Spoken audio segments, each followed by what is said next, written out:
মৃত ব্যক্তিকে জীবিত করছে ওঝা। আশপাশে দাঁড়িয়ে দেখছে শত শত কৌতূহলী দর্শক। সাপের ছোবলে মৃত্যুর পর সবাই যখন জানাজার প্রস্তুতি নিচ্ছে, ঠিক ওই সময়ই লাশকে জীবিত করতে হাজির হলেও ওঝা। শুনে অদ্ভুত লাগলেও ঠিক এমনটিই ঘটেছে গাজীপুরের কালিয়াকৈর উপজেলার বাসুড়া গ্রামে।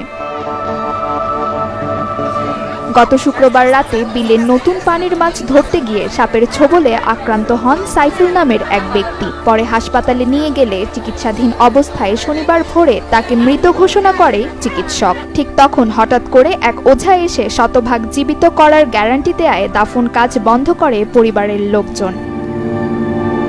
একটা লোক আছে এখানে ওঝা মমিন সিং এর, সে আয়েশা বলছে যে আমি ঠিক করতে পারবো ইনশাল্লাহ। চেষ্টা করার পরে বলছে আমি ঠিক করতে পারবো, আমার ওস্তাদও আসতেছে। ওঝা জানায় ওই মৃত ব্যক্তিকে জীবিত করতে পারবে সে। পরে তার কথা মতো নিয়ে আসা হয় কলা গাছ, সেই সাথে কলসি ভর্তি দুধ সহ নানান সরঞ্জাম। এরপর একটি খোলা মাঠে সকল সরঞ্জাম নিয়ে শুরু হয় কাজ।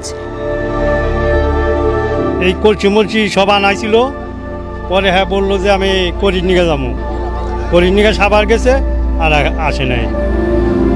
ভিড় বাড়তে থাকলে ঘাবড়ে যায় ভণ্ড ওঝা।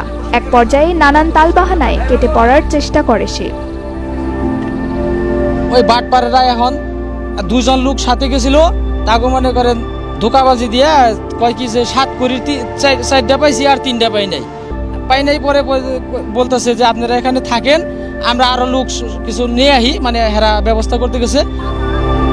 ওঝার জালিয়াতির কথা জানান নিহতের স্বজনরা। যেহেতু ওঝা আমাদের প্রতারণার আশ্রয় নিয়েছে, আমাদের সাথে নিঃসন্দেহে এটা ওঝা প্রতারণার আশ্রয় নিয়েছে, আবেগ নিয়ে খেলা করেছে।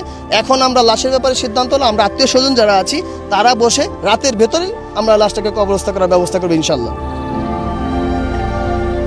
এমন ঘটনার পরে রাতেই মৃত সাইফুলের দাফন সম্পন্ন করে পরিবারের লোকজন। Desk report, channel 24।